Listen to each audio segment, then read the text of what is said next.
ሰሞኑን በሰርግ ምክንያት መነጋገሪያ ስለነበረው መኪና እንነጋገር እስኪ። በዚህም ምክንያት አዲስ ስም ወጥቶለታል፣ ጎጃሜው።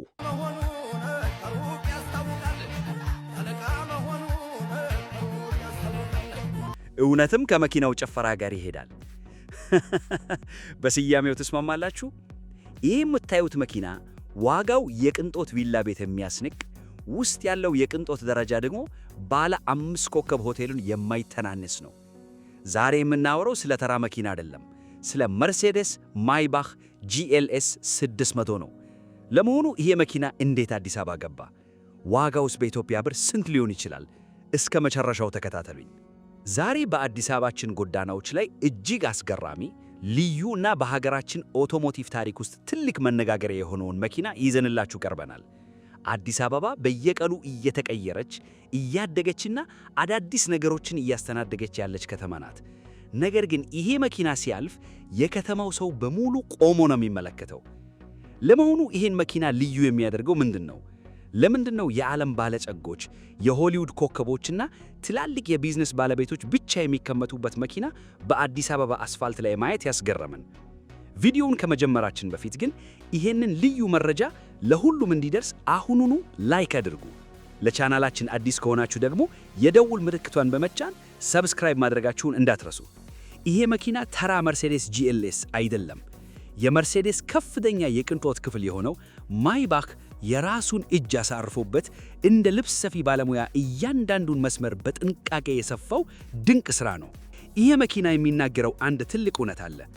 አዲስ አበባ ውስጥ አሁን ላይ ከፍተኛ የሀብት ክምችትና እጅግ በጣም ውድ ለሆኑ ነገሮች ፍላጎት ያላቸው የቢዝነስ ማህበረሰቦች እየተፈጠሩ የሆኑን ማሳያ ነው። ለመሆኑ ይሄ መኪና ለምን ይህን ያህል ተፈለገ? መልሱ ቀላል ነው። ልዩ መሆን፣ ኤክስክሉሲቪቲ።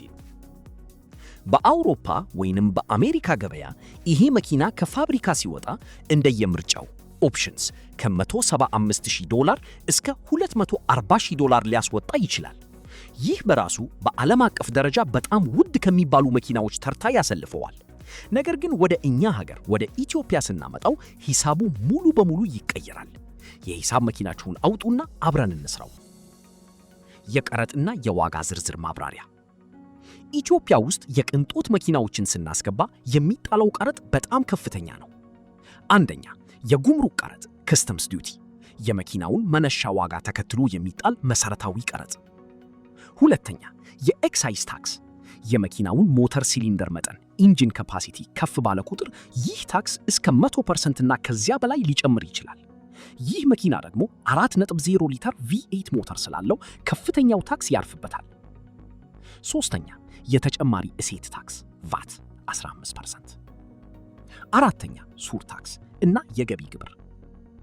ይሄ ሁሉ ተደምሮ መኪናው አዲስ አበባ ቃሊቲ ጉምሩክ ደርሶ ቀረጡ ተከፍሎ ሲወጣ ዋጋው በ2 ወይም በ3 እጥፍ ያድጋል። ይህ ማለት በአሁኑ ሰዓት ይህንን መኪና በአዲስ አበባ ገበያ ለመግዛት ከ60 ሚሊዮን እስከ 80 ሚሊዮን የኢትዮጵያ ብር ወይንም እንደየወቅቱ የገበያ ሁኔታ ከዚያ በላይ ሊጠየቅ ይችላል። እስቲ አስቡት፣ 70 ሚሊዮን ብር። ይህንን ገንዘብ በሌላ ቢዝነስ ብታውሉት ምን መስራት ትችላላችሁ? በቦሌ ወይም በካዛንቺስ ምርጥ ዘመናዊ አፓርታማ ለግዠሪ አፓርትመንት መግዛት ይቻላል። የጭነት ወይም የትራንስፖርት ቢዝነስ የሚሆኑ ከ10 በላይ አዳዲስ አይሱዙ መኪናዎችን መግዛት ይቻላል። ወይም ትልቅ ፋብሪካ ማቋቋም ይቻላል። ታዲያ ይህንን መኪና አዲስ አበባ ውስጥ የሚነዳው ሰው ይህንን ሁሉ መዋዕለ ነዋይ ያፈሰሰው ለትራንስፖርት ብቻ ይመስላችኋል? በፍጹም። ይህ እኔ እዚህ ደረጃ ላይ ደርሻለሁ የሚሉበት የሀብት እና የስኬት ትልቅ ማረጋገጫ ስታተስ ሲምቦል ነው። እስካሁን ያየናቸውን ነጥቦች በፍጥነት እንቃኛቸው። መኪናው መርሴዲስ ሜይባክ GLS 600 ይባላል። አዲስ አበባ ውስጥ መገኘቱ የሀገራችንን የቅንጦት መኪና ፍላጎት ማደጉን ያሳያል። ዋጋው ደግሞ በቀረጥ ምክንያት ሰማይ ደርሶ በ10 ሚሊዮኖች የሚቆጠር ብር ይጠይቃል። አሁን ደግሞ ወደ አስደናቂው ወደ መኪናው የመደነስ ብቃት እንለፍ። ቪዲዮውን የጀመርንበትን እና ሁላችሁም ለማየት የጓጓችሁለትን ሚስጥር እንፈታ። ይህ መኪና ለምንድን ነው የሚደንሰው? ይሄ በፊልም ላይ የምናየው የሎ ራይደር ባህል አይደለም። ይህ የጀርመን መሐንዲሶች በጥንቃቄ የሰሩት ድንቅ የቴክኖሎጂ ውጤት ነው። ይህ ሲስተም ኢአክቲቭ ቦዲ ኮንትሮል ይባላል። መኪናው ውስጥ ያለው እያንዳንዱ ረዳት ሰስፔንሽን የራሱ የሆነ የሃይድሮሊክ ፓምፕ አለው። መኪናው ውስጥ ያለው ኮምፒውተር በሰከንድ ውስጥ በመቶዎች የሚቆጠሩ መረጃዎችን በማንበብ የመንገዱን ሁኔታ ያጠናል። ይህ የመዝለል ሁኔታ ፍሪ ድራይቪንግ ሞድ የተሰራው ለመዝናኛ አልነበረም። ዋና ዓላማው መኪናው በረሃ ውስጥ በአሸዋ ወይም በጭቃ ውስጥ ቢሰምጥ መኪናው ወደ ላይና ወደ ታች በመዝለል በጎማውና በጭቃው መካከል ያለውን ጫና ይቀንሳል። በዚህም መኪናው በቀላሉ ከሰመጠውበት ጭቃ ወይም አሸዋ ወጥቶ እንዲሄድ ይረዳል። ነገር ግን እውነቱን እንነጋገር ከተባለ ማነው 70 እና 80 ሚሊዮን ብር አውጥቶ የገዛውን ማይባክ ወደ ገጠር ጭቃ ወይም ወደ አሸዋማ በረሃ የሚወስደው? ማንም የለም። ስለዚህ ይህ ቴክኖሎጂ አዲስ አበባ ውስጥ ምን አይነት ጥቅም አገኘ? ትልቁ የቅንጦት ማሳያ the ultimate flex ሆነ።